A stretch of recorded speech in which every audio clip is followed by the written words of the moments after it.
Hey everybody, this is my first tutorial on Redshift renderer for Cinema4d, so if at the end you have any sorts of comments, suggestions, or questions, I will go ahead and do my best to address those.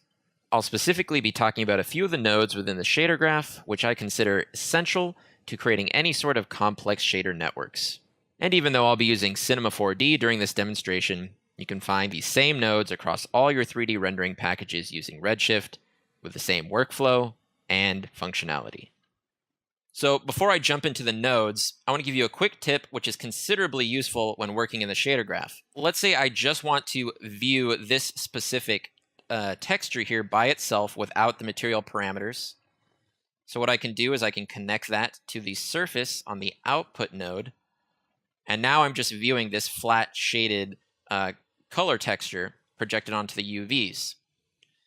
Now, another way that you can connect this to the output is by selecting your desired texture or node, going to the tools and hitting connect node to output, and will automatically take that selection and connect it to your output, so you're viewing it here in your render view. Now, going to every single node and going to the tools and clicking connect node to output is going to become a hassle very quickly. So the cool thing you can do is actually set up a hotkey to trigger that command automatically. So I'm going to go ahead and pause my render view. I'm going to go to the toolbar at the top of Cinema4d here.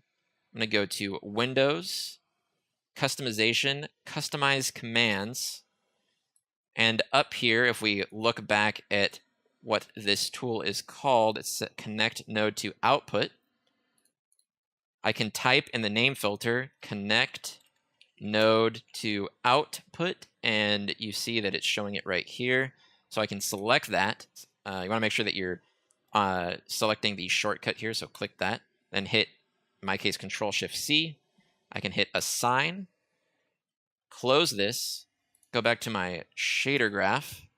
Now if I disconnect this, if I hit Control-Shift-C, you can see it's connecting my output to whatever node I have selected. If I turn on my IPR, put this in progressive mode for now so it's just faster to see, you can see that I can very quickly switch between all these nodes.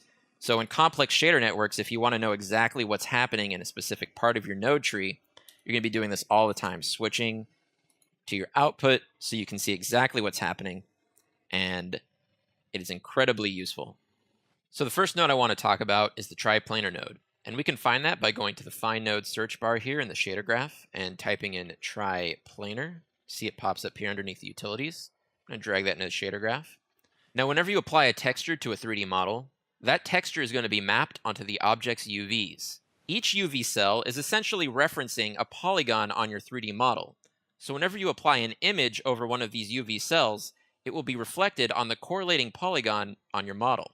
Now, the best part about the TriPlanar node is that it does not care about UVs, and instead uses spatial projections to map your textures onto your model. Now, we can quickly visualize how this is working by connecting our TriPlanar node to our output, starting the IPR, and the first thing you'll see is that your entire model will become red. And that's because by default, you have this option ticked on in the TriPlanar node, same image on each axis. So if we uncheck that, now you'll see these three different colors, red, green, and blue. And what's happening here is that all three of these colors are being projected on their respective positive and negative axes onto your model. While many projection mapping techniques result in issues such as hard seams or texture stretching, the TriPlanar node has two options which help alleviate that issue. If we take a look at this blend amount parameter, as we begin to increase this value, you'll notice that these axial projections begin to blend and overlap together, effectively hiding any seams. And secondarily, if we come down to this blend curve parameter and begin to increase this value, you can see that it begins to tighten up that overlap. So before we jump into the rest of these parameters here, let's go ahead and replace all of our solid colors with some actual image textures by piping these three image textures into the respective axes. And immediately you can see all of these image textures mapped onto the object here, and we can go ahead and dial in whatever kind of blending we see fit, effectively eliminating any visual seams. In most practical applications, you're going to be mapping the same texture on all axes. So we can reactivate that by going back to the same image on each axis parameter and checking that. And now we're using whichever image was piped into the image X of the TriPlanar node. So I can go ahead and delete these other two texture nodes now that we're just using this singular image. At the moment, the scale of my texture is much too large for my model.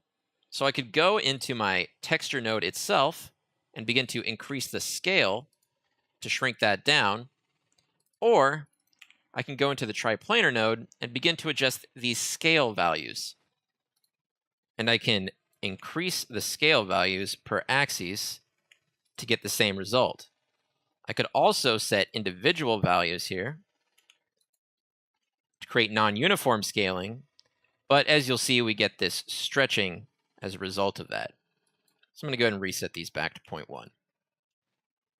Next, we have the offset parameter, which will allow us to shift our texture along the respective axes, followed by rotation, so we can rotate our texture per axis.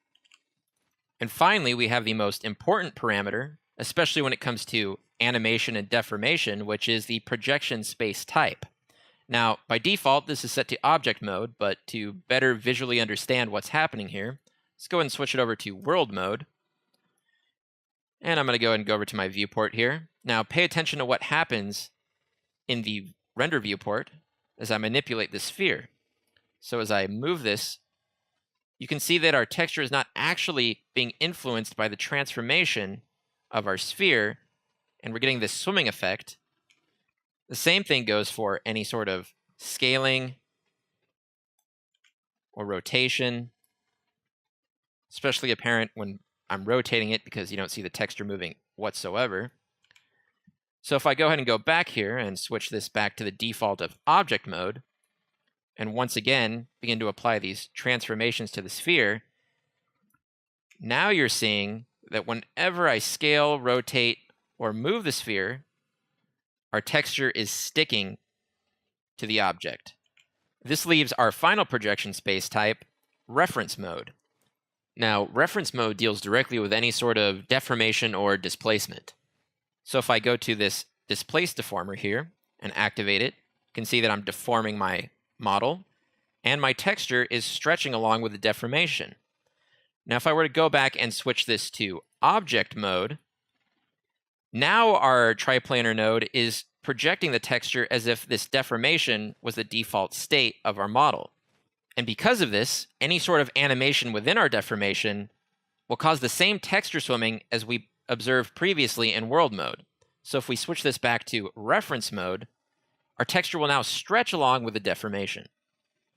This brings me to another useful tip. As we saw previously, the TriPlanar node has this coordinate dropdown which contains vector data, which allows us to influence things like the scale, offset, and rotation along each axis.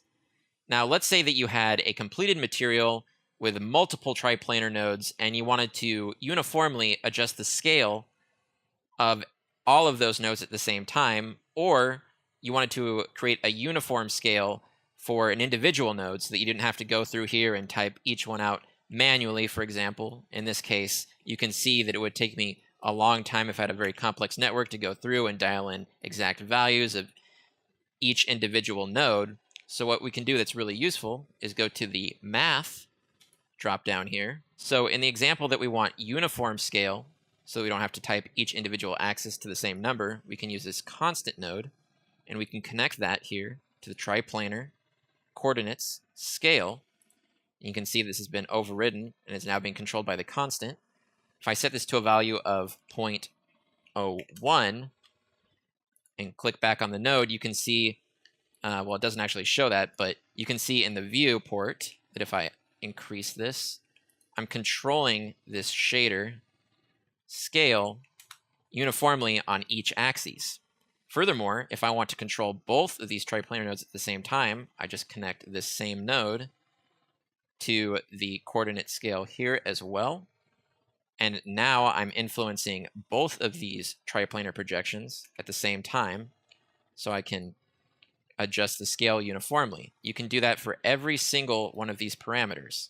So if I wanted a separate one for rotation, I could hit the rotation here on each of these and type in my value that I want to use, let's say 45 degrees.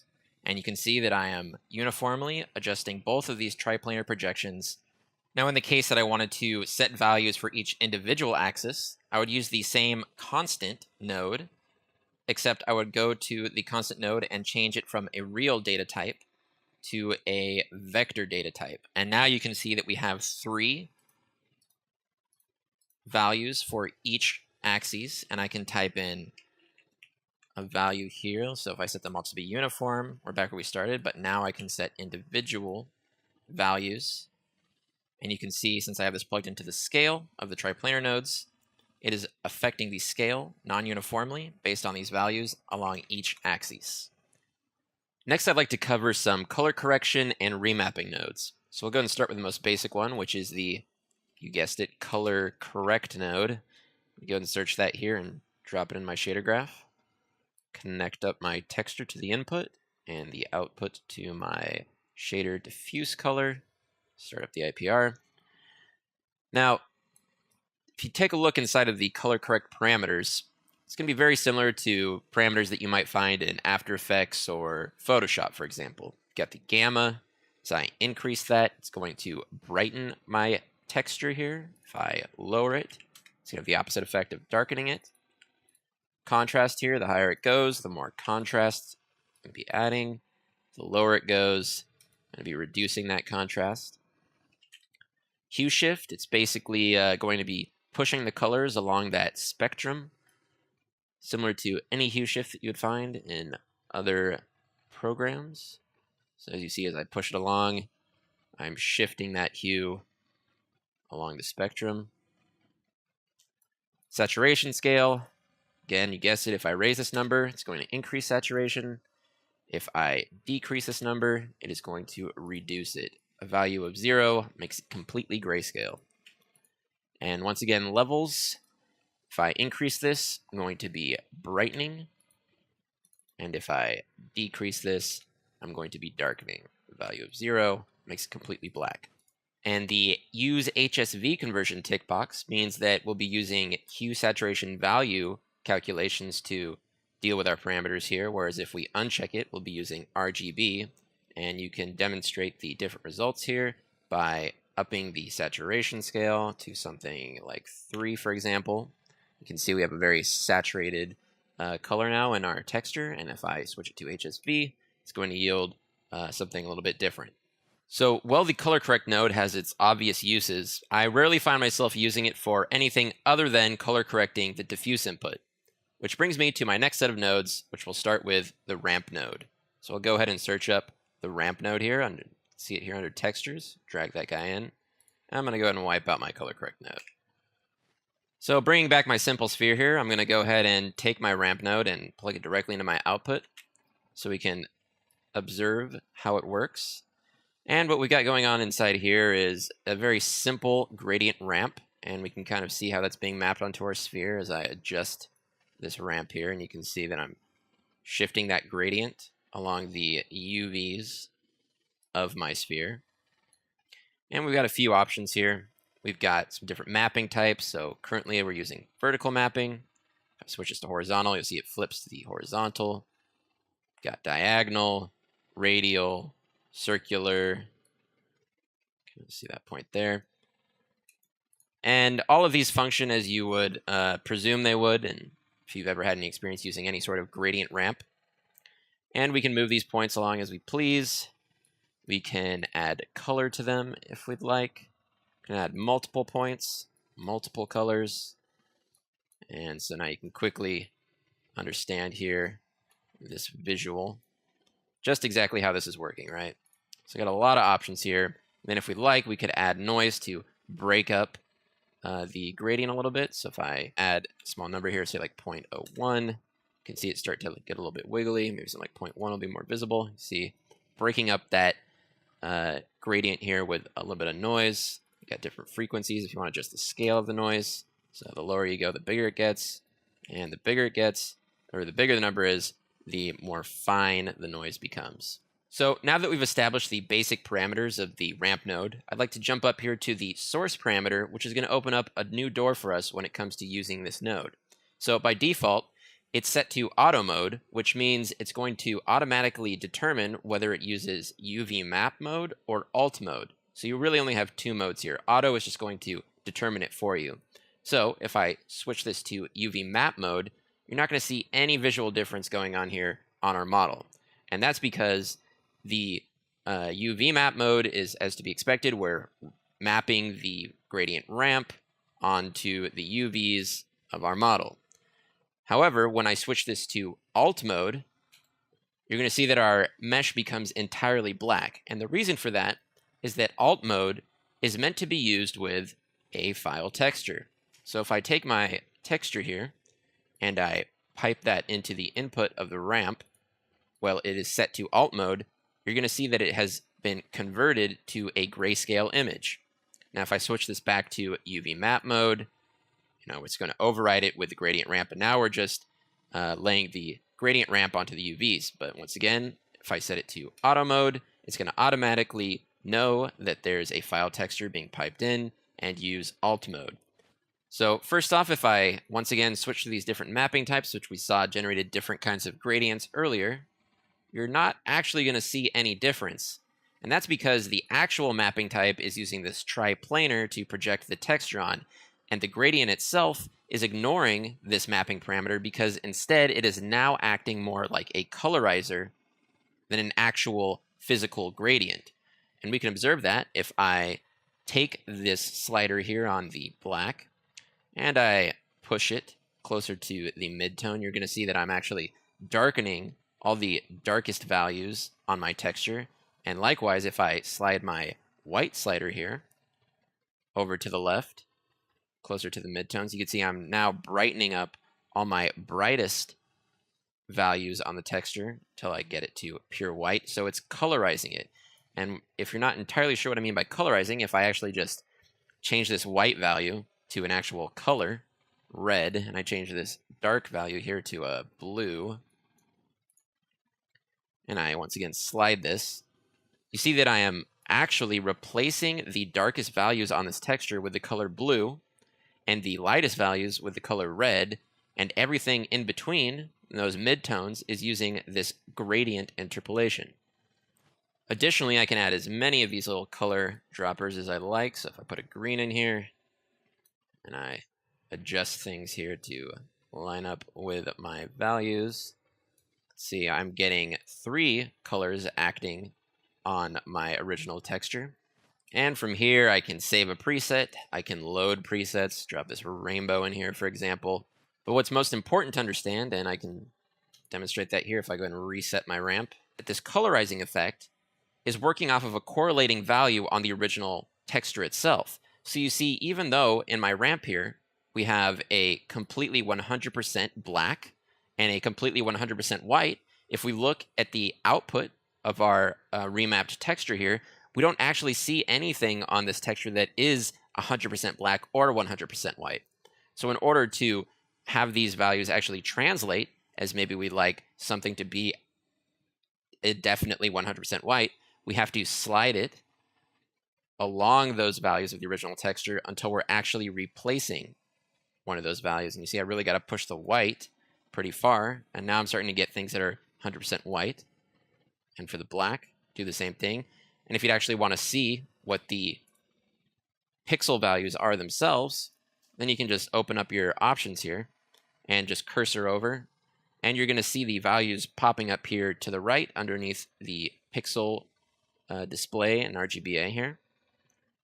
So now you see we're getting closer to a value of 0 within the blacks and closer to a value of 1 in the whites.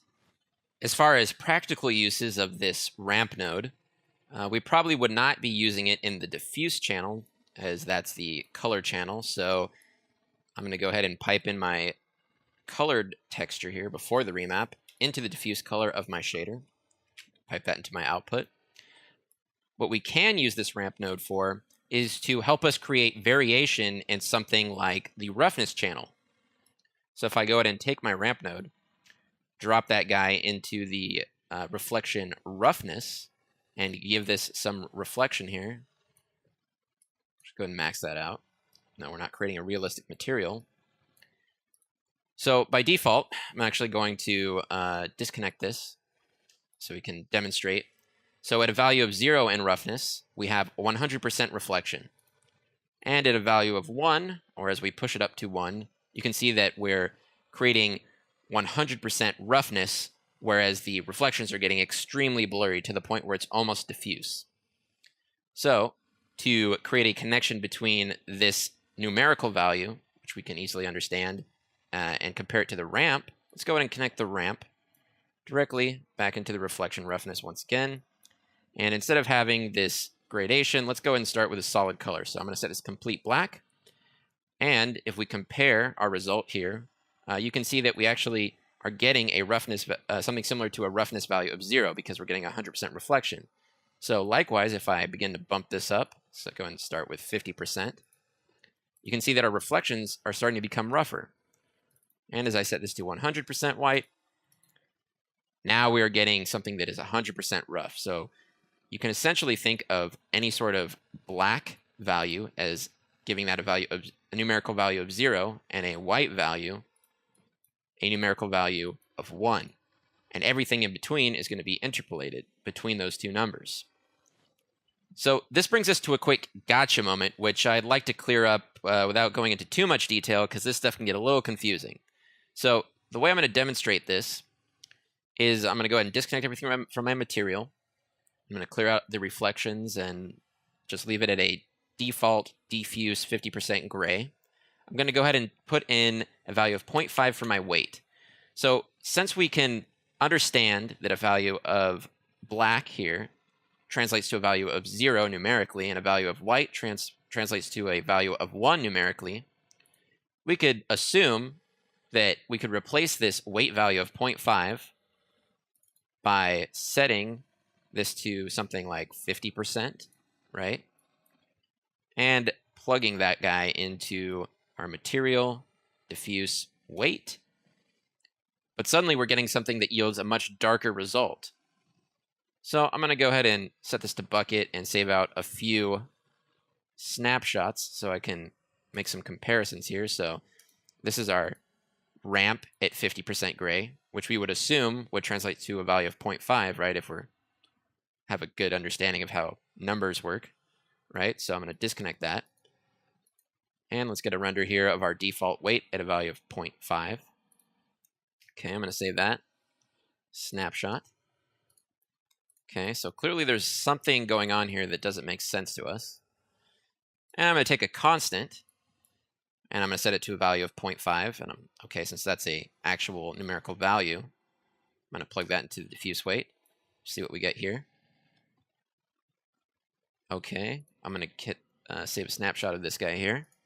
I'm going to compare these two, and these two are working as I would presume, right? So why are we getting a darker value here from the ramp color at 50% than we are with numerical values? And the reason for this difference here has to do with sRGB and linear curves. So these numerical values are using linear math, and this ramp node is using an sRGB gradient. So in order to convert our sRGB gradient to a linear gradient, I'm going to go ahead and bring in a color correct node. I'm going to pipe in our ramp node to the input. Then I'm going to connect that now to the diffuse weight. And we're not going to see anything happening here because we haven't made any complete changes here. But what I'm going to do is I'm going to go to the gamma in this color correct, and I'm going to set it to a value of 2.2. And now we've converted that sRGB curve to a linear curve so that we can get a predictable value. So now our value of 50% is going to align with our numerical linear value of 50%. And if I take a snapshot here and compare it now, you see that we're getting the same predictable result. So if you were ultimately trying to translate your ramp gradient value here into an actual numerical value, then this is the step that you would need to take. So let's go ahead and jump back into understanding how we can use this ramp node to manipulate our texture. And I'm going to go ahead and connect my color correct node back to the output, which once again is not entirely necessary unless you're trying to get predictable numerical results. And I'm going to go ahead and look at my ramp here once more. I'm going to go ahead and add in a black value and a white value. And I'm going to go ahead and start sliding these around until we get some nice contrast going on here in our texture. It's too much black. I can also adjust this interpolation point here. I can also type in actual numbers here if I'd like, as well as changing the overall interpolation from smooth to cubic, linear, step, if you want a solid transition here. I'm going to reset that to smooth here. Now, once I've gotten to this particular stage, let's go ahead and plug this guy back into our materials roughness, reflection roughness output here. I'm going to go ahead and once again plug this guy directly back into the color without any sort of remapping on it. Expand this a bit. I'm going to wipe out the weight port now that we've finished with that guy. I'm going to reconnect our shader back to our output so we can see what's happening here. All right, so putting my reflection back up to 100% weight. Now that I've added contrast to my remap here, we can presume that the lighter values are going to result in blurrier reflections, and the darker values are going to result in more completely reflective areas. So just to make that extreme really quick, let's go ahead and bump this black value up here so we've got a nice balance between rough and reflective areas. And once again, viewing that, now we can clearly see these patches here. We've got a very patchy reflection where we've got these areas of 100% reflection. We've got areas of 100% roughness. So you can easily see how we can use this remap node to take a texture and put it into our reflection roughness to create a varied reflection. Now, let's say that we don't actually want any areas to be 100% reflective. Well, with our understanding that these values here are on the darkest end, or the black values are 0 and the white values are 1, we can go ahead and bump this black value here to convert all our darkest values to something that's a little bit closer to white. So let's start with 35% here. And it's always easier to see exactly what you're doing to the texture itself by directly viewing it. So let's say I actually want something a little bit closer to 25%, which once again, with this conversion, is going to translate to a value of 0.25 mathematically, right, in our roughness. And let's go ahead and take this white and say we don't want it to be 100% rough, but maybe something like 60. And now we've got a very, very slight kind of difference here, but it's enough to create that subtle detail. And if I'm not liking the contrast here, I can adjust these points to kind of spread that out a little bit. There we go, I'm liking that. And now if I plug that right back in, take a look at our overall result, you can see that we're getting something that at first glance looks fairly uniform. But if you get up close and you like render this out at 1080p, you're going to see some very, very, very subtle breakup, which is exactly what we're trying to achieve. And of course, I can also invert this gradient here if I want to reverse the effect. So I can change my darker values to remap them to a lighter value and remap my lighter values to a darker value. And once again, see what's actually being produced by this. Take a look here. So I'm going to kind of have to adjust the contrast here between those dark and light remapped values. Bring this guy back down. And now I've effectively inverted that effect on the texture. So the final two remap nodes I want to talk about can be found by searching range in the search bar here, and specifically we're going to be going over the change range and color change range. But let's start with the color change range because it's more similar to the ramp node. So I'm also going to bring in the ramp node so we can make a direct comparison between the two to help us better understand how the color change range is working. Because if we take a look at the UI here, it's drastically different and a little bit intimidating. Well, the ramp node is by far the most visually intuitive remap node that you'll end up working with here.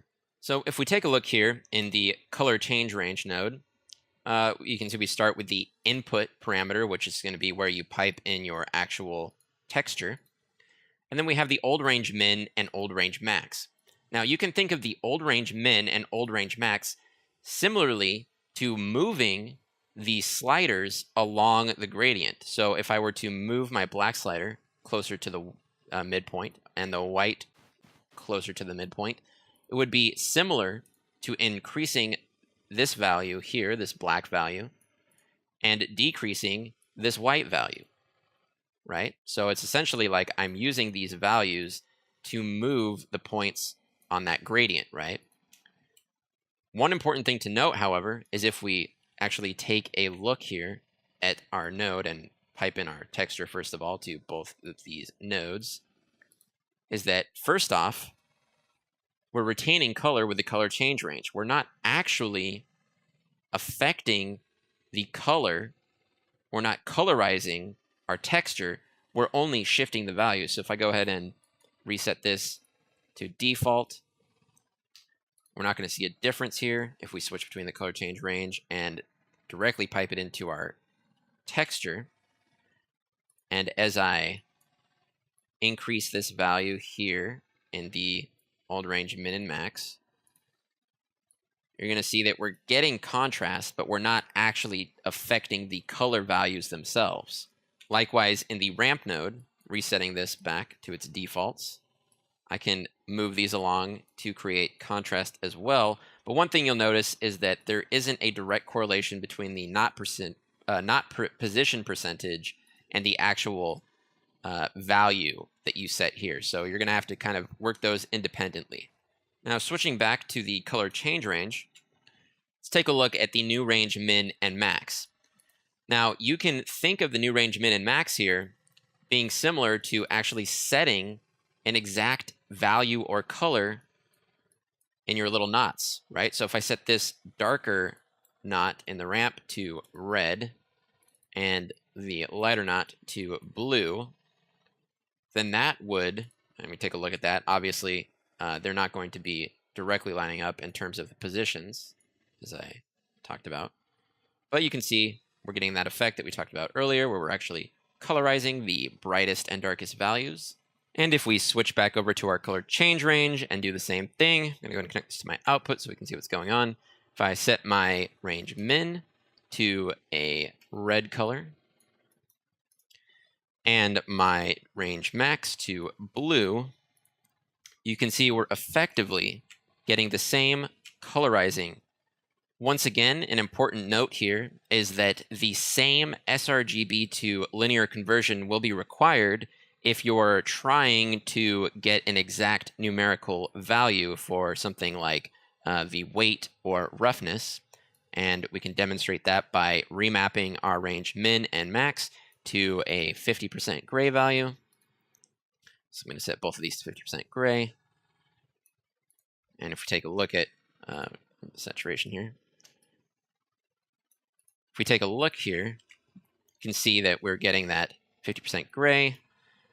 And if we plug that in to our diffuse weight, for as we did previously, turn this guy on here, plug that into the output, you can see that once again we're getting that darkened value. So in order to fix that, we're going to pipe in our color range into a color correct, set at a gamma of 2.2 to convert that sRGB curve to a linear curve and give us the predictable numerical value based on the actual percentage values here So if I set that to 50%, it would translate to a value of 0.5, right, once I converted it. And now if we switch between these, you can see that we're getting the result that we want. So for a final comparison between these two nodes, you can see that we can use the color change range similarly to that of the contrast parameter in the color correct node, as moving these sliders will result in contrast on the texture without actually converting it to a grayscale image.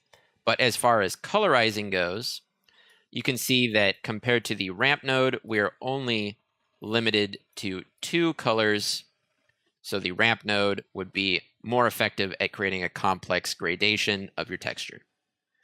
And so for our final remap node, we have the change range. And if we pull that guy in here, you can see that now we're looking at something that uses complete numerical values rather than a color or gradient.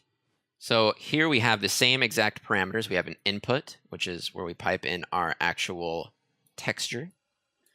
And we have an old range min, an old range max, a new range min, a new range max. And these old range and new range functionalities are identical in terms of how they influence the texture to that of the color change range. So we can think of our old range min and max as shifting those knots to create contrast. And if I go ahead and take a direct look here, as I increase my min value, you'll see that we're shifting the darkest values up towards the midpoint.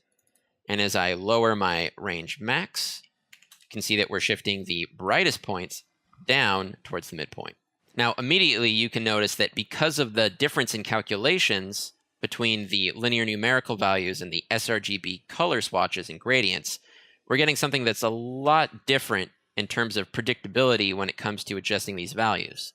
So I'm going to go ahead and take this down to something like a value of 0.06, and I'm going to set the max to something like 0.25. And now we're getting something a little bit more along the lines of what we were doing before in terms of getting a nice balance between the darkest and brightest values. So moving down to the new range min and max, you can think of these two parameters as being exactly the same as when we were changing the values on those knots on the ramp node, right? So we're actually remapping the values from the original values of pure 100% black and pure 100% white, if we got that contrast, of course, to something of our own choosing. In this case, because we're dealing with strictly numerical values, we don't have the ability to add color, but we are able to enter more precise numerical values, which we could, of course, use in any sort of parameter which deals strictly with those numerical inputs. So if I go to the new range max here, and I lower this value to, say, 0.7, I'm taking my original value, max value of 1, or 100% white, and I'm lowering that to 0.7. So the highest value that I'm going to get, depending, of course, on the contrast, is 0.7. And for the lowest value, I could do the same thing. So anything that is 100% black or has a value of 0, if I raise that to, say, 0.3, now the darkest points on my particular texture are going to have a value of 0.3. So this way, if I want to create some sort of variation, for example, say in my roughness channel, so I can go ahead and plug this guy back into my reflection roughness and pipe this guy back into the diffuse color. Once again, bring the reflection weight back up so we can see what's happening here. Okay. Now, if I set both of these to the same exact value to start, say I set them both to 0, then of course we're going to see 100% reflection. If I set them both to 1, we're going to see 100% roughness. And if I directly view my change range, you can see that a value of 1 is white and a value of 0 is black. So reconnecting here to my actual shader output, we can clamp our roughness values to a numerical value and get that same sort of variation, but with very precise numbers. So let's say, for example, that I was doing some testing and I liked a roughness of 0.3, but I wanted to get some nice variation here. So going back here so we can visually see the variation. Let's say I wanted my max value to be somewhere around 0.6. So now I'm getting some very, very subtle differences here to break up that overall reflection roughness intensity. And now we're getting that very, very subtle breakup in the reflective roughness here that we were trying to accomplish before. So next up we have the color layer. I'm going to go ahead and grab that and drag it into my shader graph. Take a quick peek at the parameters here. So we've got a base layer, and we've got multiple layers, actually 7 additional layers, which we can blend it together and overlay on top. So I'm going to go ahead and pipe in my first image here into the base color. And I'm going to view that in my output. And you can see we're getting something completely black. And the reason for that is because by default, we have our layer 1 checked on, which is being essentially overlaid on top of our base layer. So you can see that it has a solid color of black. So if I were to change this to red, you would see that black become solid red.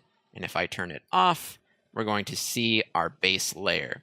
So you can think of this very similarly to a Photoshop layout, right? So if I enable my layer 1, and let's say I want to blend together these two images. So I have this kind of white cracked rock, and I have this very brown stone. If I take my white cracked rock, okay, I should have thought about that a little bit. And if I connect that to my layer 1 color input here, we're going to be seeing this white rock override the base layer in the same way that the solid color was, because we have this set to a normal mode.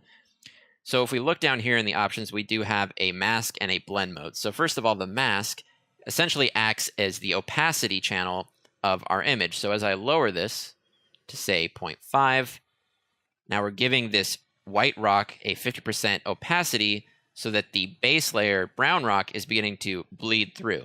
And as I lower that even further, I'm going to see more and more of the base rock coming through, and a value of 0 is going to hide this layer 1 completely.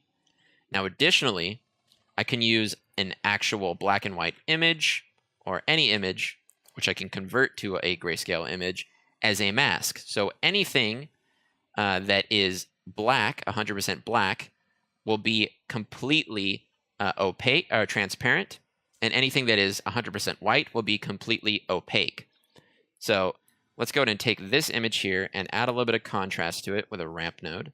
So I'm going to pipe this image guy here into the ramp. I'm just going to switch it to alt mode. I'm going to go ahead and view the result of this ramp node. I'm going to bump up the contrast here by pushing the darker values up and bringing down the light values. So we're getting points of 100% black and 100% white, so we can really demonstrate this. Okay, and then I'm going to take this output and pipe it into my layer 1 mask.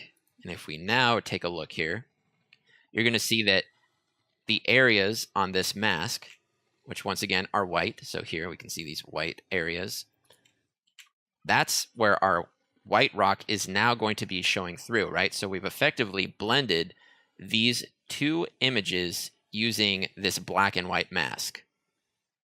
Now additionally, we can adjust the way that these two images blend together. So if I remove this mask, first of all, and I kind of begin to scroll through these blend modes, once again, completely the same as you would find in Photoshop in terms of functionality. Can add it on top, can subtract, multiply, difference. You have all of your basic modes here, overlay, and once again, you can either use the mask slider to adjust the overall kind of effect of that, or if you only want this particular image showing through in particular areas, you can actually combine the masked texture here with the blending mode. So now, once again, if I set this to normal, see that we only have it showing up in these particular areas, but we can still apply an additive effect or a multiplicative effect. It's only going to affect the base layer, however, in the masked areas. So we can really start to get some very interesting results by utilizing all of these layers. And even though we're limited to 7, we can always copy our color layer, pipe the output here into the base of a new one, and add additional layers on top of that. So you can essentially have an infinite number of layers if you so choose. All right, so next let's take a look at the curvature node. I'm going to go ahead and search that up and drop them in. I'm going to connect that directly to my output so we can see what's going on here. And immediately we see this very, very cool procedurally generated effect here. And we have two main modes. We have convex and concave. The curvature versions of these, I believe, are just older legacy versions. So we'll be using convex and concave primarily. So for convex, essentially any outward curvature on the mesh will receive a white value, and the opposite will receive a dark value or a value of black. So let's go ahead and reduce the radius on this so we can see a little bit more of a precise result. So I'll set something like 0.02. And now you see we've kind of clamped that to only the most qualifying convex parts of the mesh. And while we're still getting these areas of gray that maybe we want to eliminate, we'll get into that in a moment. So let's go ahead and switch this over to concave. And quite the opposite, any areas or any parts of the mesh which have these inward protrusions or grooves are receiving the same treatment of getting white mapped on to those areas, and all other areas which we would consider convex are getting a black value mapped to them. So then for the sample value, this, I believe, influences the accuracy of this procedural calculation. So in most cases, the default value is probably going to be good enough to serve all your purposes, but if you're experiencing any sort of strange artifacts or it's not working on certain parts of the mesh, then you could probably try to increase this value. And then we have the consider same object only. So when I have this checked off, it's going to treat this entire model as if it's one complete singular piece. But if I check this on, if I have any sub pieces to this model, as you can see, it's actually separated into multiple parts. It's going to treat each individual part independently. So if you had two chunks of the model that were very close together, creating some sort of concave or convex surface, or even intersecting each other, for example, then leaving this unchecked would take those parts of the model into account. So in most cases, you want to keep this unchecked if you're applying your material to a model that's made up of multiple components. Switching this guy back to convex, let's see how we can deal with these, clamping these somewhat gray values if maybe we want to get rid of them, or just add an overall contrast to this effect. So if I switch to the remap tab here, we've got a lot of options here, and there's a lot of different ways that you can go about doing this, but usually I like to go ahead and start with the bias and gain. So as I lower the bias value, you can see that we're actually pushing those gray values closer to a value of black, similar to like the remap nodes which we'd gone over previously. So now that I've lowered my bias here, you can see that I've completely clamped all those gray values to a value of black. And likewise, if I push this up in the opposite direction, I'm now pushing those gray values closer to white. And our gain value here is going to give us similar control as I move it upwards.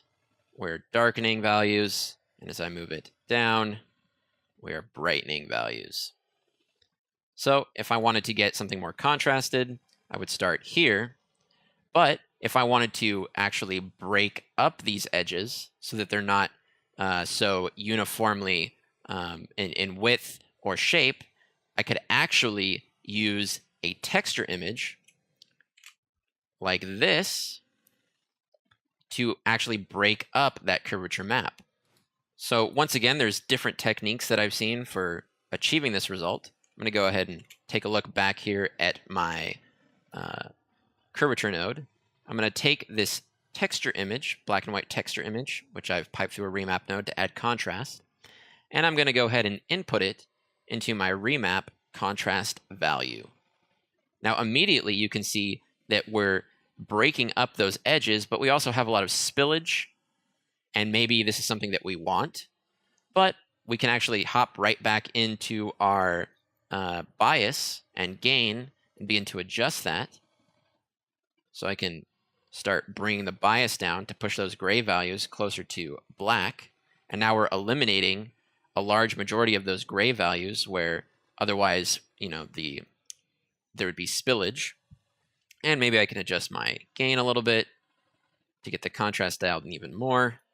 And now I've effectively taken that texture and used it to break up my curvature into something a little bit more organic and non-uniform.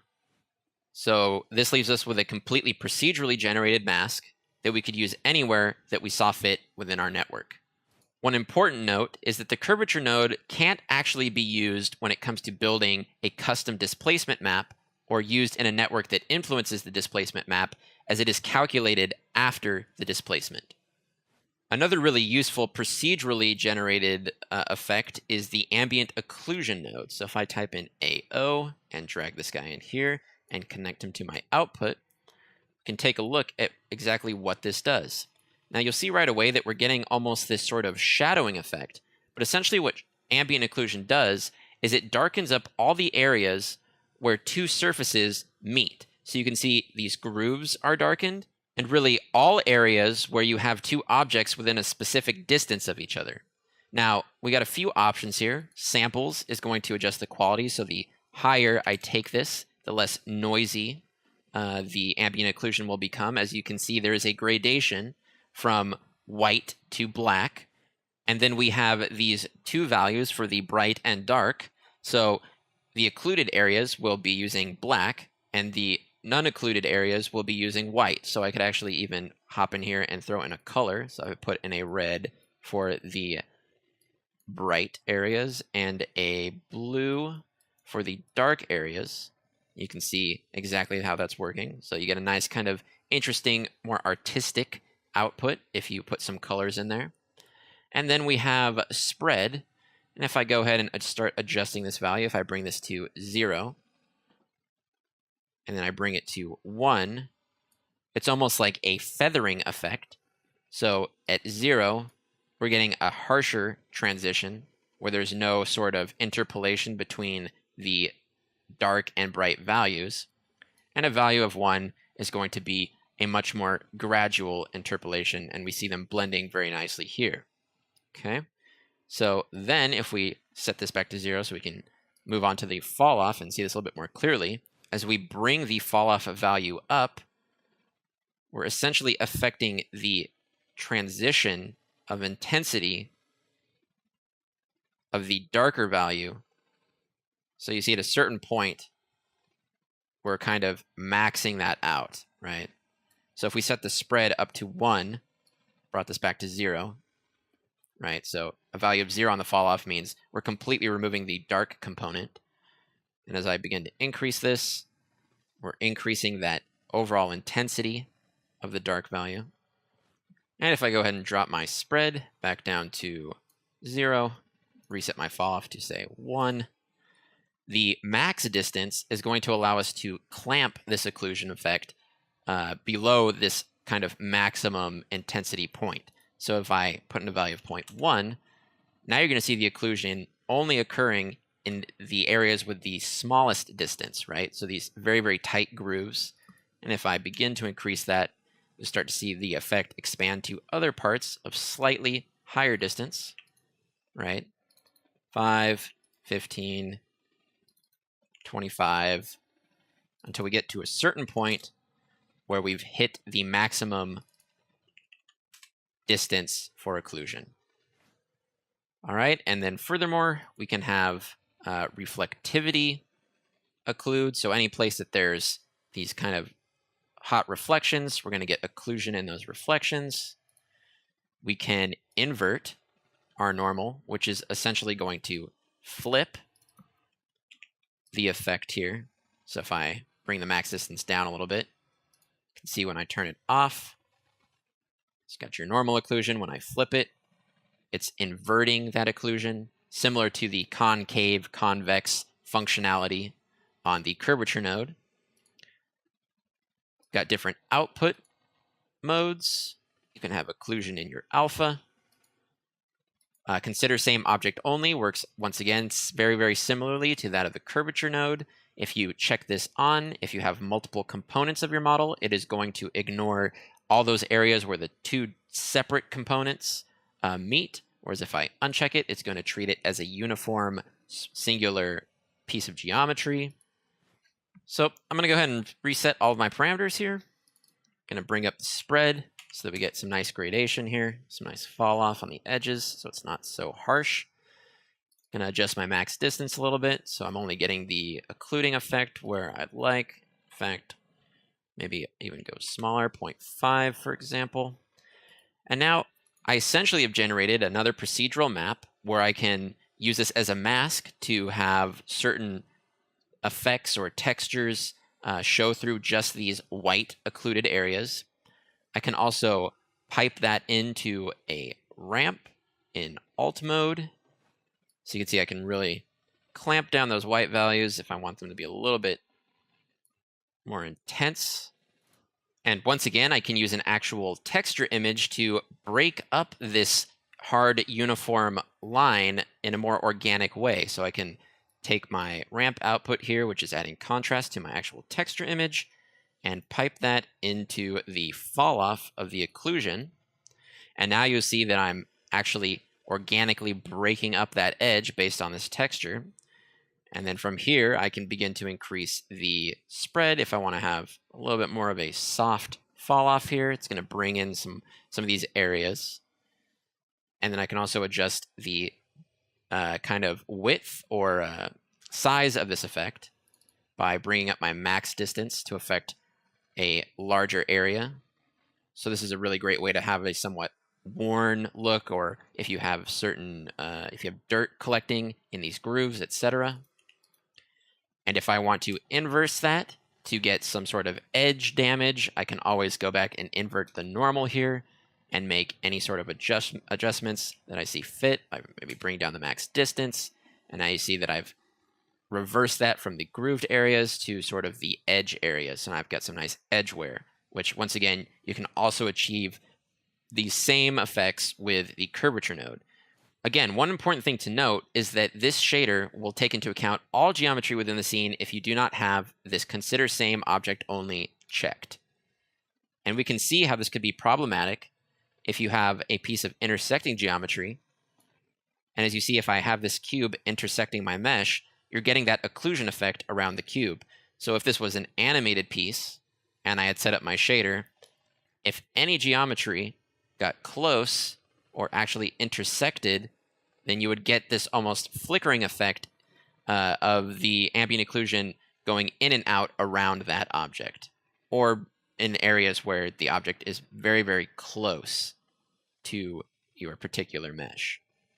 Your options when it comes to correcting this issue is, again, turning on the consider same object only so that you're only affecting singular objects, in which case you would need to combine any sort of multifaceted model into a singular mesh. Or if you had only a single object which you didn't want to affect, you could actually go to your object, in this case the cube, right-click it, and add a Redshift object tag. Then within the attributes of the object tag, you could actually override the visibility, go down to the casts AO, and uncheckmark that. And now this object will not be generating any sort of ambient occlusion rays, and therefore will be ignored by the procedural shader. Now, this next node and its workflow is exclusive to Cinema4d. However, there's most likely something equivalent to this within other 3D software, and that is the Vertex attribute node.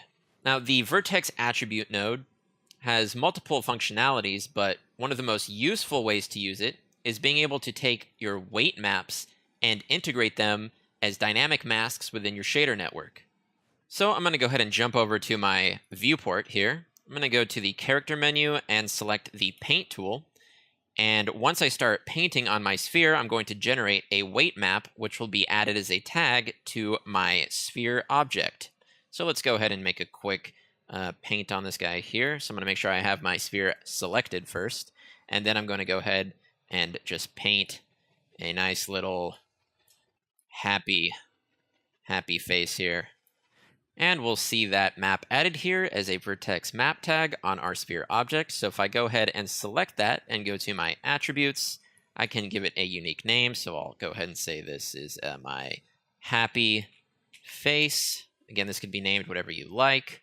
And then if I double click on this tag, I'll be able to re-access my paint tool options. And I'm not going to go into a lot of detail on here. I do recommend that you check out a video on more detailed information about this tool, but you can see that I can go back to my object, and if I set my mode to add, I can add additional detail here. I could set it to subtract and effectively erase that detail if I so choose. Scaling this up a bit, I'm going to go and wipe that out. And if I set this to smooth, I could smooth out the edges of anything that I've painted by setting it to smooth and hitting apply all. Can increase the effect of the smooth, etc.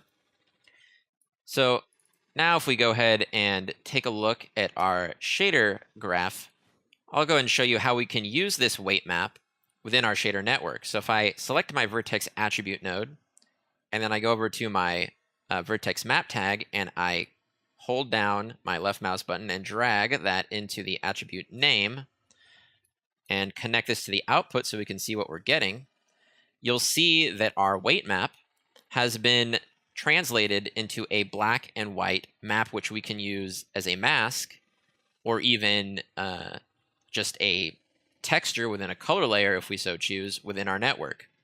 So for a quick demonstration, I'm going to go ahead and pull in a color layer.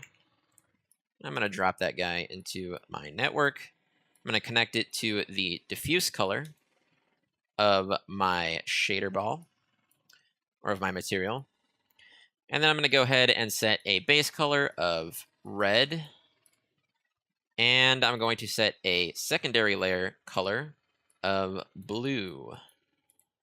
So now if I view my material, we'll see that the layer 1 is overriding the red.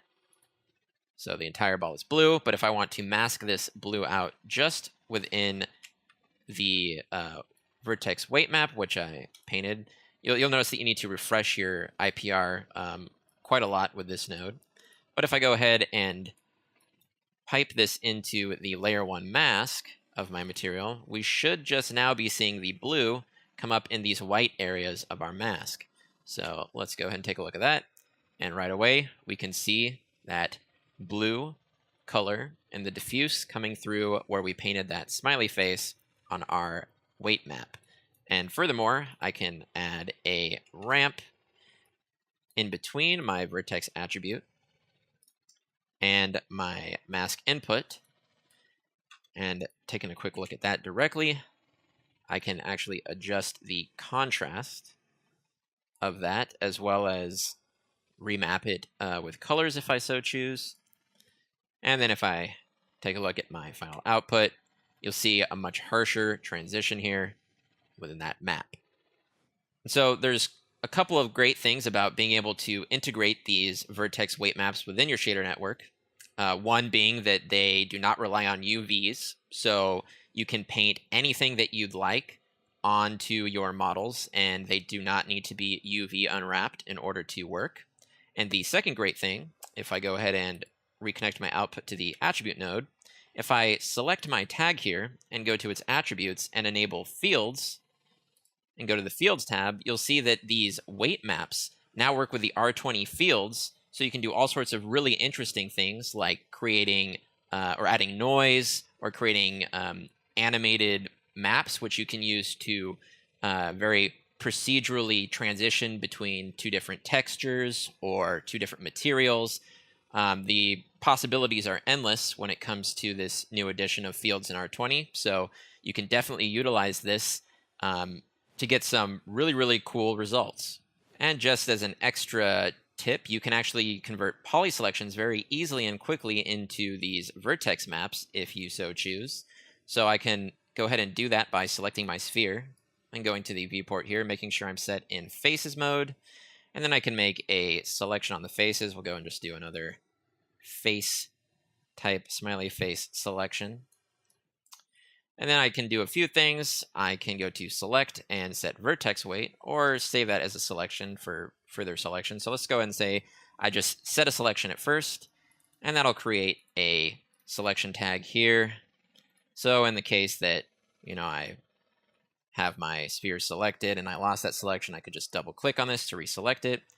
And with that selected, I can go to select and set vertex weight. I'm going to go ahead and set that to 100 so that it sets a value of white in the selected areas. I'm going to hit OK.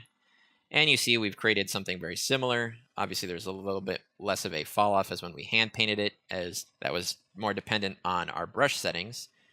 And this will instead fill in the entire selection itself. But you can see I now have this new tag here, which I can go ahead and just rename that poly select so I remember what's going on here. And it still has that same fields functionality.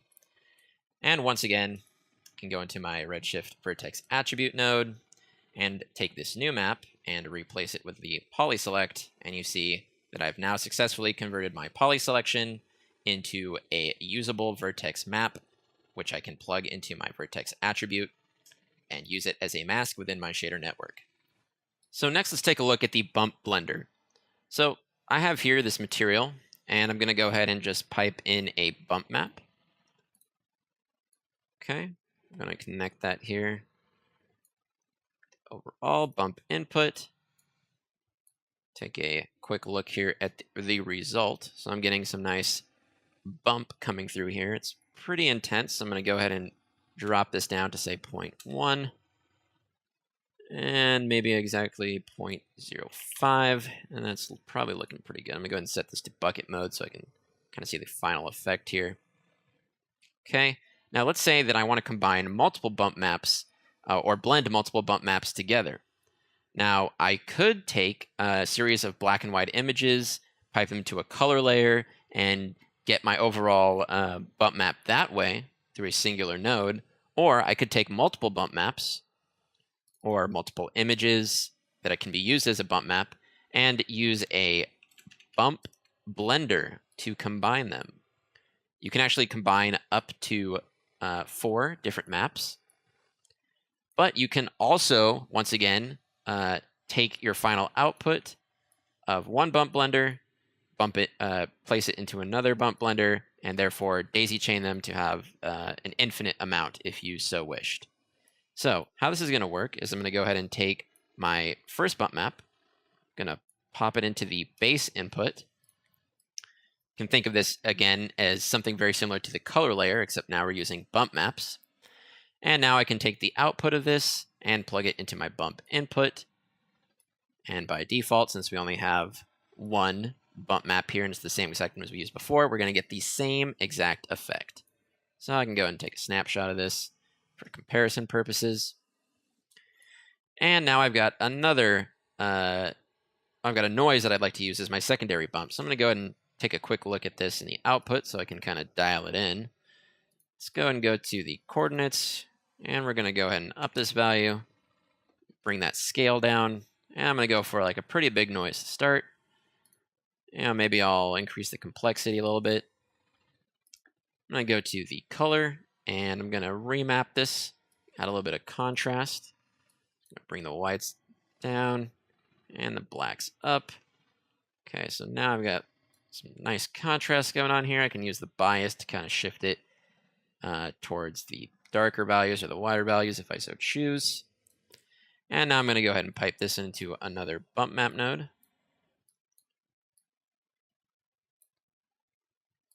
And I'm going to connect this bump map to my layer 0 bump input. Now, right away, and I view my shader again, right away you're not going to see any sort of difference. And that's because our new bump input, or our second bump input, has a blend weight of 0. So if I bring this up to 1, we should be seeing it now. So now I have a very intense bump map right here, so I can go ahead and dial that back a little bit. Let's say 0.08. See how that looks. Okay, very subtle here. For intensive purposes of testing here, let's just have it a somewhat more visible value, say 0.15. Now we can kind of see how it's sort of breaking it up, very kind of bumpy. Complements this nice rock texture. But the one thing that's missing now is our original bump. So we could say, okay, maybe I want the blend weight to, if I lower that, it's like an opacity slider. Now I'm starting to bring back my original bump. But let's say that I actually want to composite them together so that I start with my original bump and I'm adding my noise on top of that. So I can set this blend weight back to 1, and if I activate additive mode, it's essentially going to first calculate the base bump, and then it's going to add the secondary bump on top of that. Okay, so now I can have multiple bumps and add them all on top of each other. So let's say I wanted a finer noise. Move these out of the way. If I duplicate this down, and I go ahead and, once again, directly connect my output to my noise. Say I go ahead and bring the scale up to, say, 50. Okay, so now I've got this very, very fine grain. And now I connect this bump output to my layer 1 bump input. And I go ahead and view my shader again. I'm going to bring the weight up. Temporarily, I'm going to turn off additive mode so I can just see what's going on with this fine grain bump. And you can see that's creating this very, very rough surface. So if I go ahead and recheck additive mode, you're now going to see all 3 of those bump maps added together, so they're all having an effect. And if I think that one is a little bit too intense and it's kind of overpowering the others, I can bring down this blend weight, and it's going to reduce the overall effect of that. Similarly, I could also just decrease the bump height scale if I so chose. But in this case, just for working purposes, bringing the blend weight down is going to have the same effect.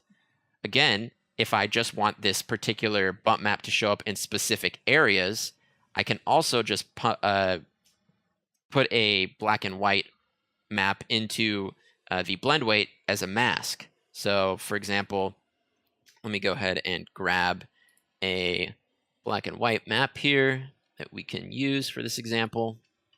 Okay, so I'm going to drag this guy in here. Take a look at this. Okay, and I'm going to go ahead and just copy one of these TriPlanars. So I'm projecting it. Going to replace the texture here. I've got this global scale controller, constant. Expand this a bit so it's easier to grab onto. I'm going to connect that to my scale of this guy here. Now we're going to go and view that. So we're going to use this as my mask. Once again, I can use a ramp to add some contrast to this so that I can have exact control over where this mask is going to reveal my bump and hide it. So I'll bring up the dark values so I get some really, really strong contrast here. Okay. And then I can go ahead and take this ramp output, pipe it into my layer 1 bump weight. And now anywhere that this white, 100% white is on my mask, the bump is going to show through at 100%. And anywhere it's black, it's going to be completely hidden, right? So I'm actually going to go ahead and make this a little bit more intense so we can really see how this is working. Okay, so now if I switch back over to my shader, connect that to the output, you can see that just in those areas, the white areas of my mask is where we see this really fine grainy bumps. So this offers you the ability to have complete control over where your bumps are happening and to combine multiple bumps to create some great variation within your shader. You can also combine normal maps using the bump blender. So if I take this normal map here, which take a quick look at. So I've got this normal map here. You can pipe it into a bump map node, and I'm going to just want to make sure that I change it from height field to tangent space normal so that it works with normals. And then I'm going to go ahead and connect it to my bump input 2. And I can turn off additive mode once I've set the blend weight to 1 to make sure that it's functioning correctly. And then if I set it to additive mode, now I have the ability to blend in any sort of normal map along with my other bump maps. Now when it comes to displacement, it gets a little bit more complicated. So I'm going to go ahead and start by getting myself a displacement node. And I'm going to go ahead and take this displacement map, and I'm going to pipe that into the displacement node, texture. And now I'm going to connect this displacement node output into the actual shader output, not to my material, but to the shader output. And I'm going to set it as displacement. And now I've got that connected, but I am still not seeing any sort of displacement whatsoever. So I can check this here and make sure that actually texture is working. Okay, so that's there.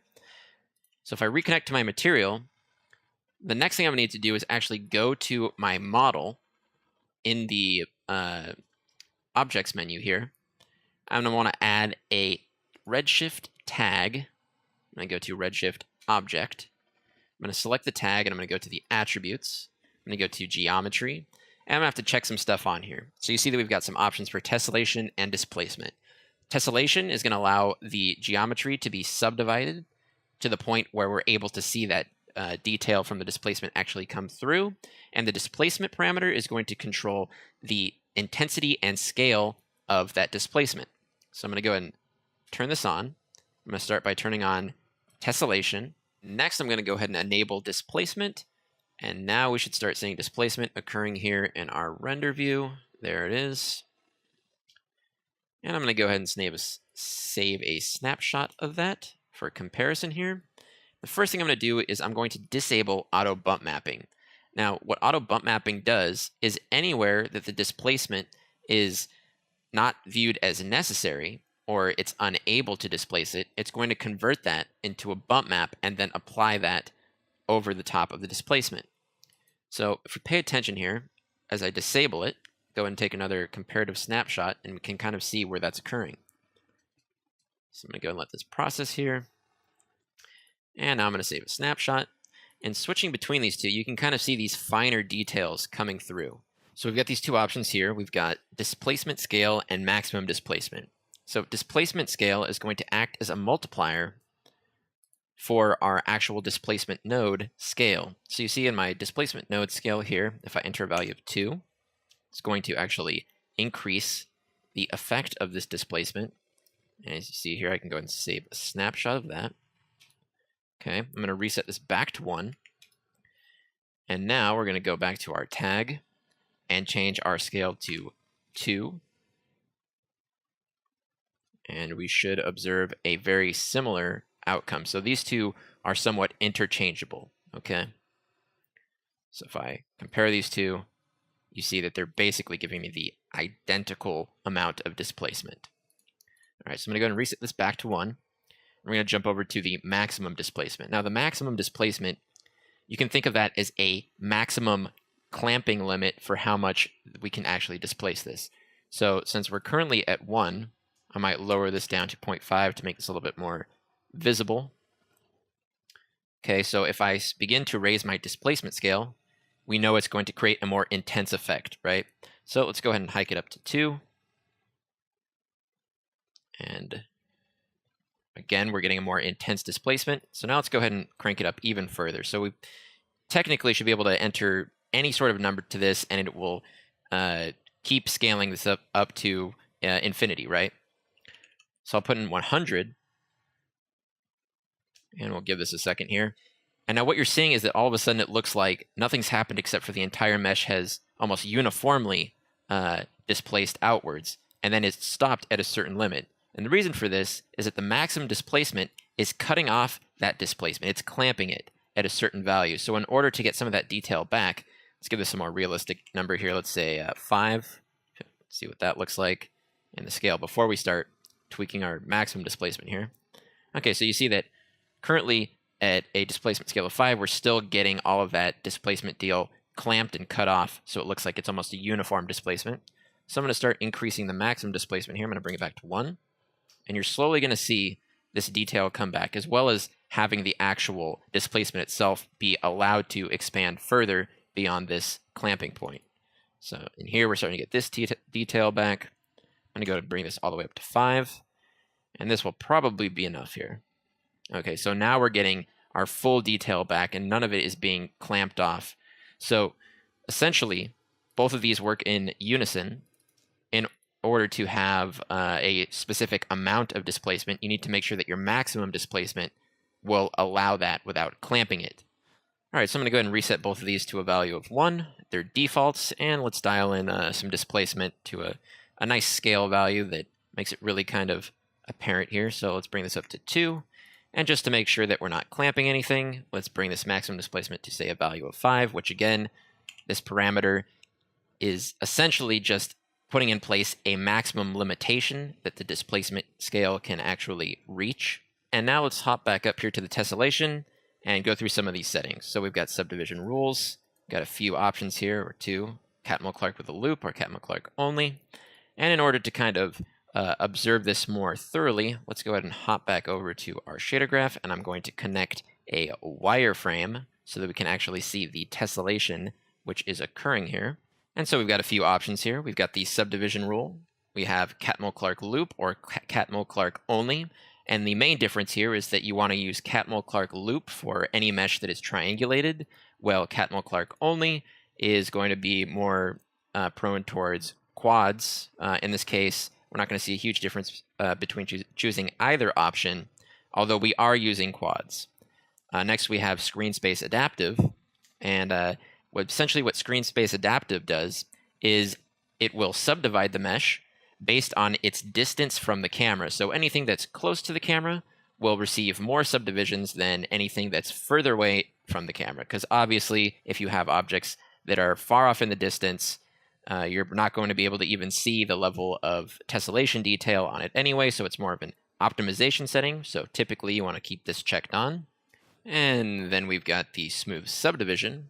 And to demonstrate exactly what's going on here, I'm going to go ahead and hide my shader ball temporarily and activate this low poly sphere. I'm also going to go into my wireframe here and show hidden edges so that we can see exactly what's going on. It's going to draw out the tries here. And I'm going to hop back here. I'm going to grab this Redshift tag that we set up originally, and I'm going to copy it over to my sphere. And I'm going to go ahead and turn off the displacement for now, so we just have the tessellation. And immediately, you can see that as soon as I uncheck smooth subdivision, rather than acting like a subdivision surface would or any sort of smoother, subdivision smoother in any sort of 3D program would, instead you're just tessellating the existing geometry and you're not smoothing out the actual shape of the sphere. So reactivating that, you can see that we're getting that nice rounded smoothing effect here, while also simultaneously adding the tessellation that we need. So this goes by a case-to-case basis. If you have a mesh that is not prepared to be smooth, then you'd want to make sure that you unchecked that smooth subdivision. Next, we have UV smoothing, and you have a few options here, where if you're noticing any sort of strange artifacting or stretching on the UVs of your mesh, as viewed through the textures on your model, you may want to try switching to a few of these to see if that corrects your issues. Next, we have the minimum edge length. And so in order to demonstrate exactly how these are going to work, I'm going to go ahead and re-enable displacement on this sphere. Okay, so now we're getting that nice rocky displacement here, and you can see it's pretty highly tessellated. So essentially what the minimum edge length is going to do is control the amount of accuracy when it comes to the detail within your displacement map. So if I set this to a higher number, let's go for 8, for example, you see that it's taking in less of that detail and only really paying attention to those large portions of the detail. And because of that large detail, it doesn't require nearly as much tessellation since it's ignoring the more fine details. Now, to get quite the opposite effect, if you want to really bring in that fine detail, you can set this to an even lower value. Let's go for a value of 0.5, for example. And you're going to see that the mesh becomes much more tessellated, but we're really starting to get that fine detail coming through. Now, in most cases, you don't want to set this too low because it's going to result in much, much longer render times, and re-enabling the auto bump mapping will help bring some of that detail back in without actually requiring you to tessellate the mesh to an extreme amount. So I'm going to go ahead and reset this back to the default of 4. And then our next option here is maximum subdivisions. So as you saw, when we bring this down to a low number, we're getting a lot of tessellation here. But if we want to limit the amount of tessellation, we can either increase this number to have a higher maximum amount of tessellation before it stops itself. So if I set this to 8, you can see that now, although we have the same exact minimum edge length, we're allowing the mesh to be tessellated even further to bring out even finer detail. So if you're getting really, really up close on something, you probably will want to increase your maximum subdivisions if you're not getting the level of detail that you want. And likewise, if we lower this number, say to a value of 1, we're now limiting the amount of tessellation that it is allowed to make to try and get that level of detail dictated by the minimum edge length. So in this case, I might go for something around the default of 6, which would likely bring me enough detail for this particular distance from the camera, and then re-enable my auto bump mapping to get that fine detail that I might be missing. Next, we have the out of frustum tessellation factor, and essentially what this does is it controls the amount of tessellation on objects outside of the camera's view. So if we raise this number, any objects that have displacement and tessellation on them outside of the camera's view will be greatly reduced in terms of how many times they're subdivided. And bringing this value closer to 0 will keep that tessellation much more similar to if it was within the camera's view. Now, your initial reaction might be to crank this number up to a really high value, considering the benefits.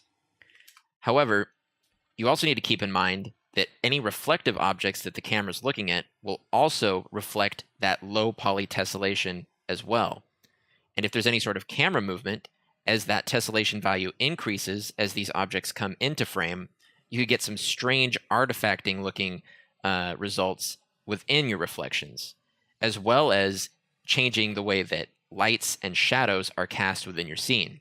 So normally, you want to keep this at either default or just slightly inch it up to the point that you're not heavily impacting those variables within your scene. And if we drop down to the next option here, limit out of frustum tessellation, and enable that, it's going to give us this new option here to limit the maximum subdivisions for any objects affected by the frustum tessellation factor.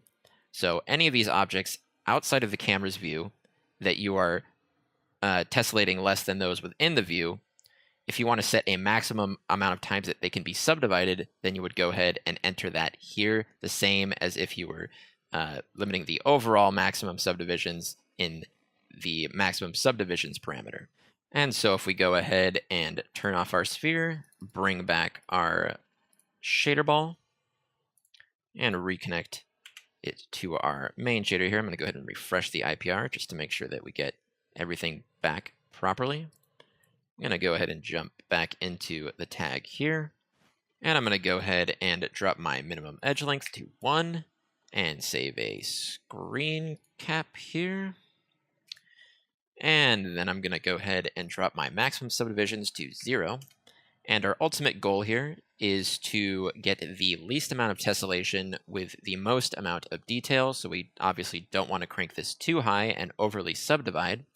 The current shader ball that I'm using is already fairly subdivided within the model itself. So if you're working with a lower poly model, then you're obviously going to need to subdivide it more using the maximum subdivisions here, as well as having a fairly low edge length.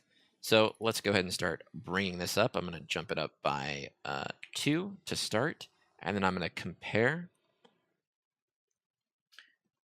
So I'm going to go ahead and let this process here, and I'm going to save another screen snapshot. And I'm going to look between these two, and I'm seeing very minimal difference here. For the most part, you can see in these specific areas here, you're starting to see some of that higher detail come through, which was at the default of 6.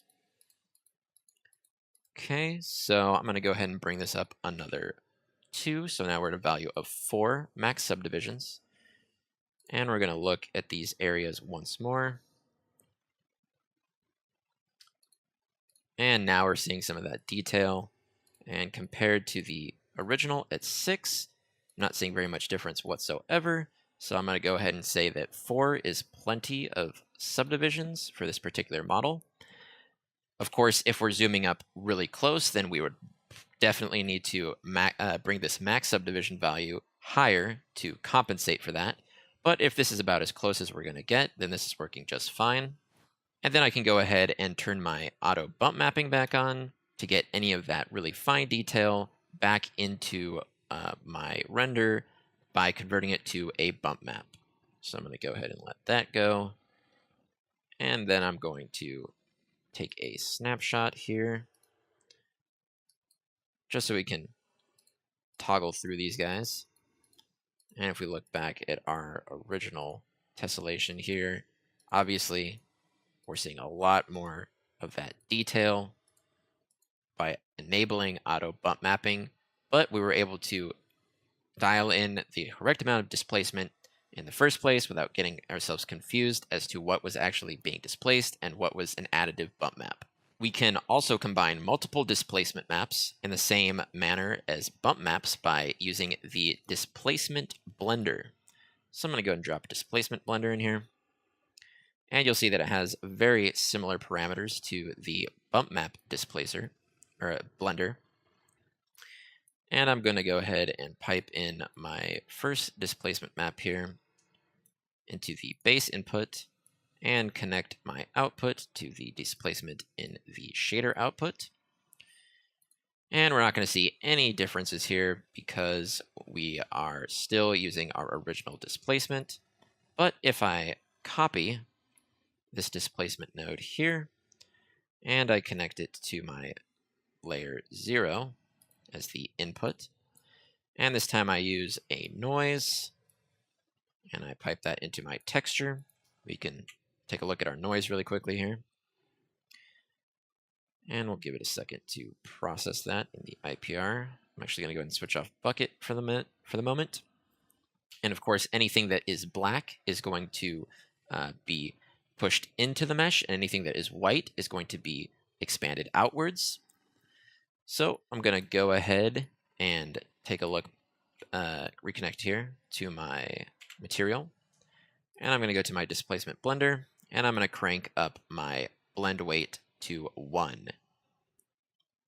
And we'll give it a minute to process here.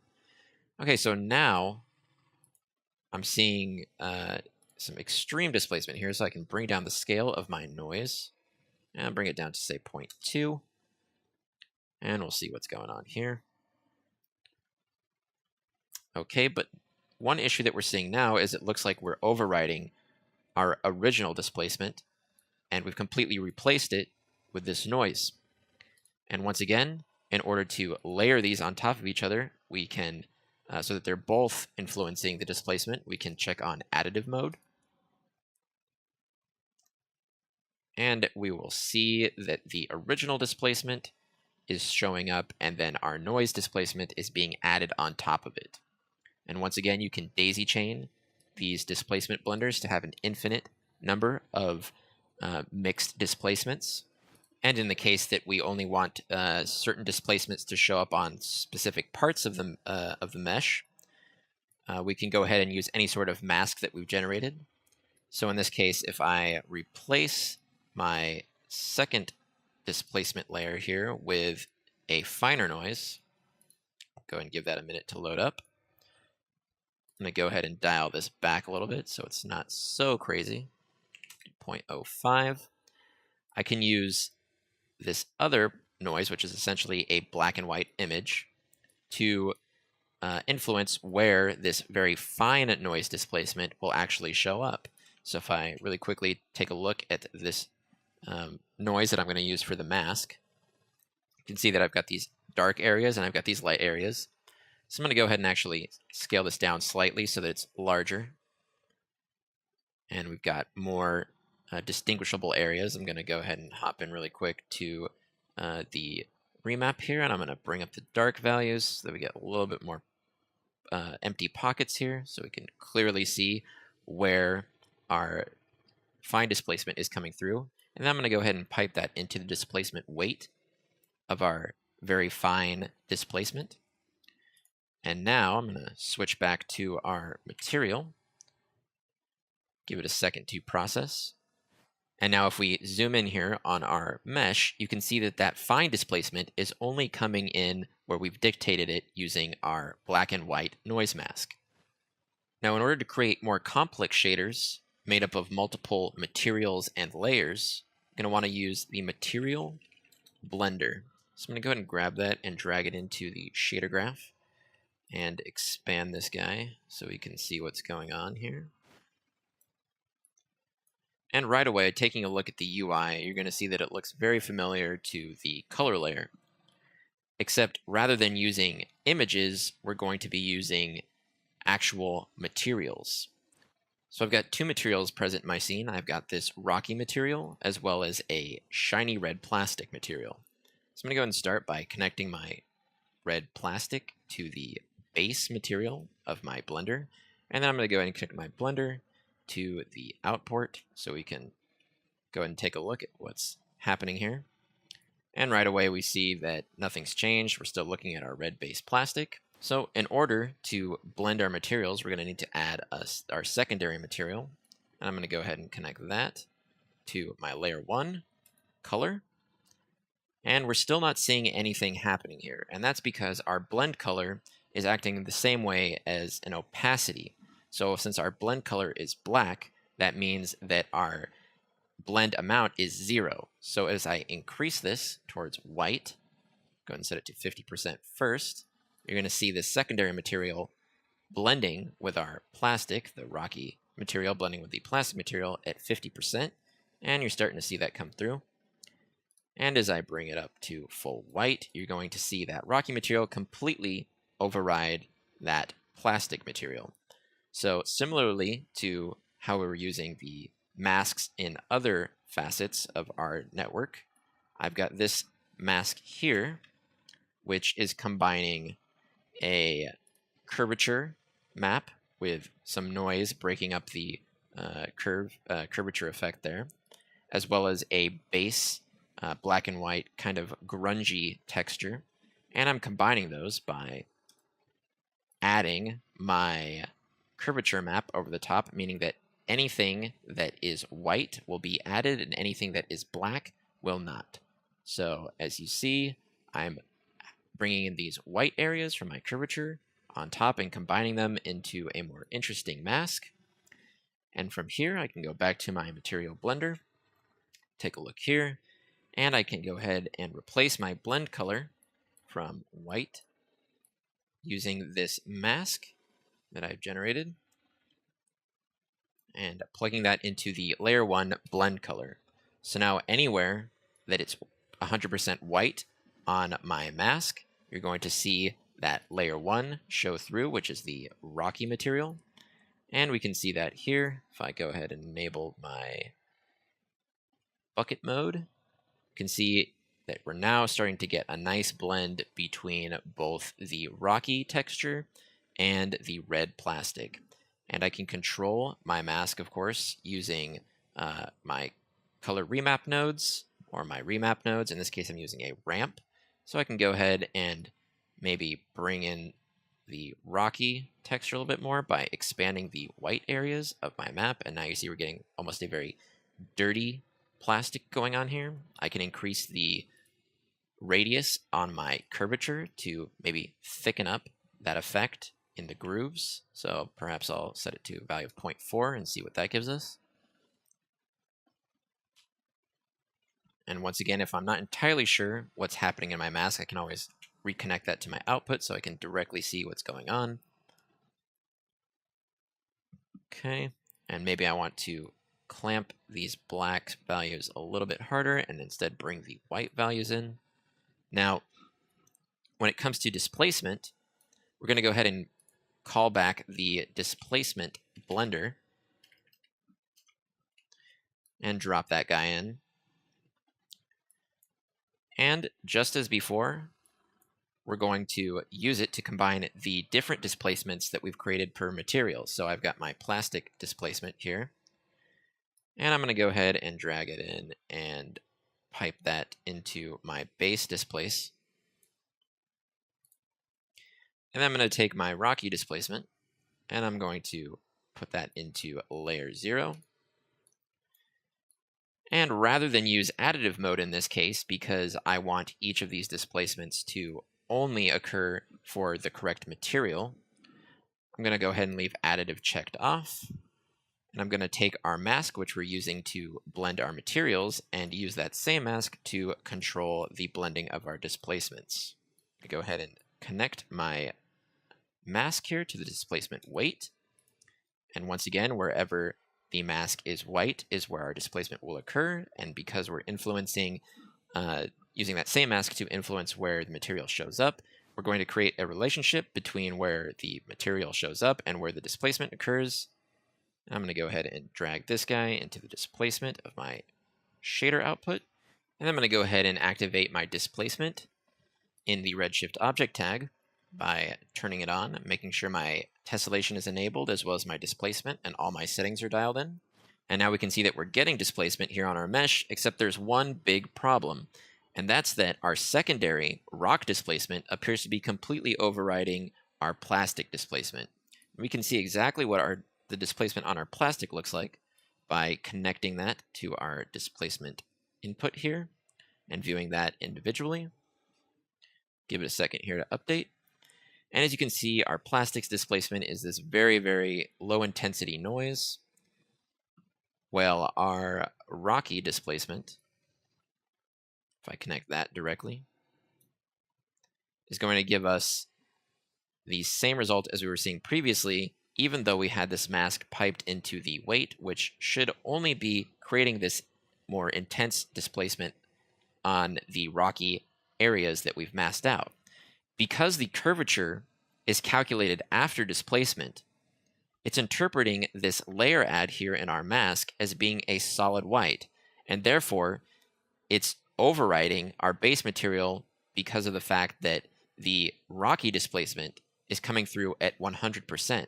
So in order to work around this, I'm going to go ahead and take my original texture here without the curvature being blended over the top of it, and I'm going to directly pipe that into the displacement weight and make sure that's all connected. And now we should be seeing the displacement occurring in a more predictable fashion here.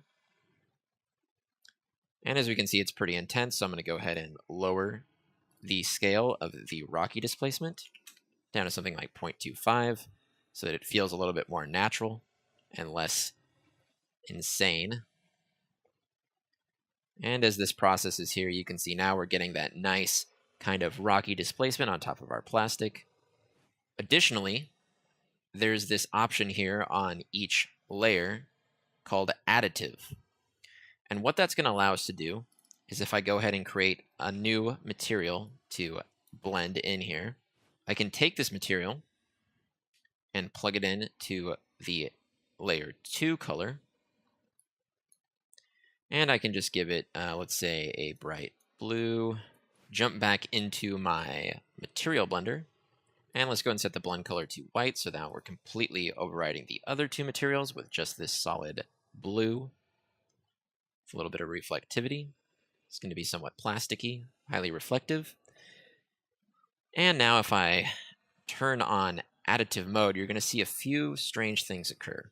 So first of all, the blue diffuse color is being added over the diffuse color of the other two materials, similarly to the effect you would get if you used a blend mode in something like the color layer. The other thing that's happening is our reflection is also being added to the reflections of the other two materials as well. In most cases, you'll end up using this additive blend mode to stack additional layers of reflectivity onto certain materials such as a metal or a hardwood floor that has some sort of finished coat on the top. So in this case, I have a dull copper material, and I can go ahead and set my blend color for my secondary material to white. And I've got this kind of gray plastic material. I'll set that to additive mode, jump into the material, and get rid of the diffuse component. So now I'm just working with this reflective layer, and right away you can see it looks like it has some sort of sheen to it, as if there's some additional coating on top of the metal itself. And from here you can add textures into things like the roughness or bump, as well as mask the overall effect of this reflective additive top coat. So once again, I'd like to say thanks for watching, And go ahead and stay tuned for the next tutorial, where I'll be showing you how I utilized all of these nodes to create this procedural texture-based frost shader, which you can find a free download link to in the comments section below.